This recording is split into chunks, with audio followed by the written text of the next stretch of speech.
Setelah itu pemirsa, Bank Rakyat Indonesia BRI Kantor Wilayah Denpasar memperingati hari jadinya ke-124 dengan mengambil tema untuk Indonesia Brilliant.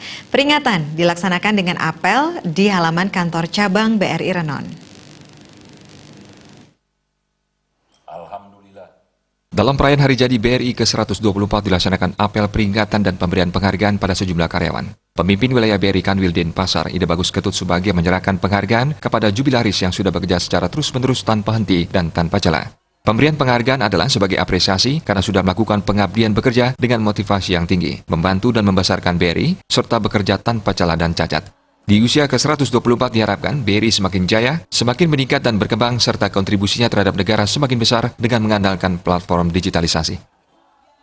Jadi merupakan puncak perayaan yang kita sudah warnai dengan beberapa kegiatan, ada seni, ada olahraga, dan sekarang diakhiri dengan perayaan upacara peringatan hari ulang tahun yang ke-124. Di mana dalam upacara tadi juga kita sudah menyerahkan penghargaan ya kepada para jubilaris yang sudah bekerja secara terus-menerus tanpa henti, tanpa celah. Ada yang 15 tahun, 20 tahun, 25 tahun, 30 tahun, dan 35 tahun.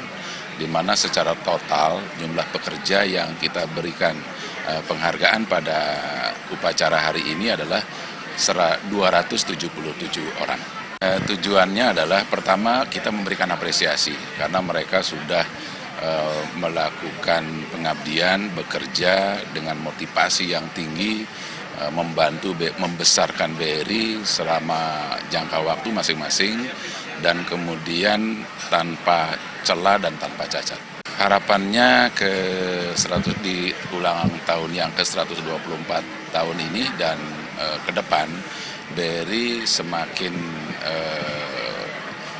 jaya, ya, semakin meningkat kontribusinya terhadap negara, kemudian dengan mengandalkan platform yang kita sekarang sedang bikin, yaitu ke arah digitalisasi. Target khusus kita adalah kita lebih fokus lagi kepada UMKM, di mana UMKM yang akan kita garap adalah di atas 80% sesuai dengan komitmen BRI dan sesuai dengan apa yang kita sudah canangkan dalam blueprint BRI. Sementara itu, pejabat sementara Kepala Audit Intern BRI Wilayah Denpasar, Roni Rudiana, berharap seluruh pekerja BRI melaksanakan tugas dengan sebaik-baiknya. Di usia ke-124, BRI dapat terus bertumbuh, berkembang, serta terus berkarya. Harapannya agar seluruh pekerja BRI melaksanakan tugas dengan sebaik-baiknya pasti itu. Selain apel juga dilakukan tiup lilin dan pemotongan tumpeng oleh pemimpin wilayah BRI Kantor Wilayah Kanwil Denpasar, Ida Bagus Ketut Subagia, dan PJS Kepala Audit Intern BRI Wilayah Denpasar, Roni Rudiana. Joka Andika.